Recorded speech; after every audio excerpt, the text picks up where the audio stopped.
I've had a deep dive also with animal this year, because it's always a training to, recognize the fire creation spirit animals, because these are the ones where we really can build relationship with, right? So I noticed that there is a lot of guilt programming around the animal world.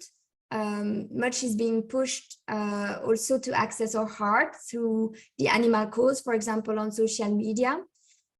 You have all these animal videos or stories, and it's hard not to be touched, but we never really know who really are these animals, and what is really hiding in the background.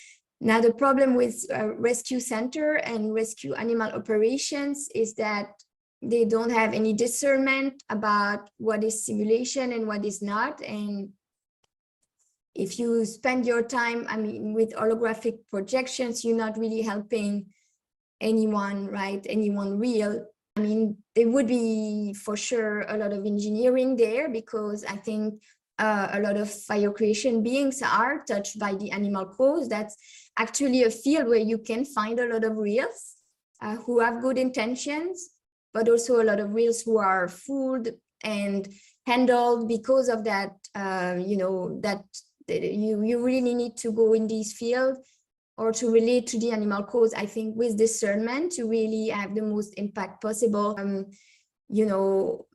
Maybe that's how I started to quit meat and things like that. It was first because of a lot of, I think, false campaign as well, based on a lot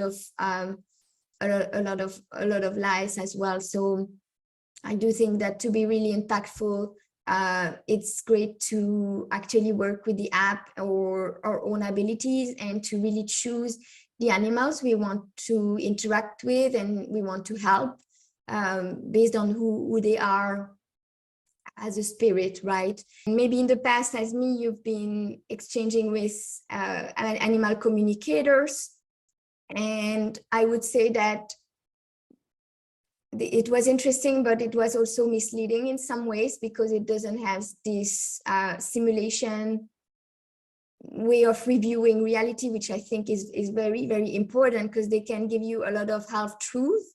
Like anybody who will read the Akashic record for you will also give you half truth that kind of half fit your profile, but still something is missing. So recognizing AI in animals. So I'm going to share some photos today. Many are traps, and for some it's very easy. You just need to look at their photo.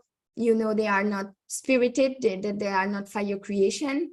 AI animals are generally not so receptive to healing. They tend to show limited healing progresses, just as backdrop humans do, right? They kind of, even if they have an aha moment, sometimes the next day they are back in their loop, right? And some, with my cat release, I had to repeat every day. If I was giving him back flower, it would work a little bit on his personality, but I had to really repeat it every day. There was not much expansion. He wasn't expanding from, the support. And of course, this is because of the heavy AI programming. With AI dogs and cats, I noticed that I quickly get bored, after interacting with them. I'm not sure it's even 5 minutes, but you don't have a presence, you don't have a real feel, so it's kind of repetitive to pet them, for example. And for me, I noticed that with release, there was a lot of sacrifice programming, right? I kind of had this commitment inside, but I was kind of waiting also that some years in the future it would be gone. So that's also a red flag. So for me, it's fruitful to focus on the spirited animals, right? But not all of them, the ones who are willing to heal. So it's a very small portion of animals, but it's great because we can also focus better and find them. Spirited animals are definitely smarter than the regular AI animal. They understand energy and a spirit as presence. I've been reflecting a dog needs a human, while a human don't really need a dog, right? You can do with that, but the dog, the dogs kind of need the humans, so they are more vulnerable, in fact, if they are incarnated in a dog or sometimes in a cat as well. There is much engineering around spirited animals. They are handled, they are targeted. They are very often placed in handled families, which of course is very traumatizing for them and invalidating also. There is a lot of gaslighting and interruption with them.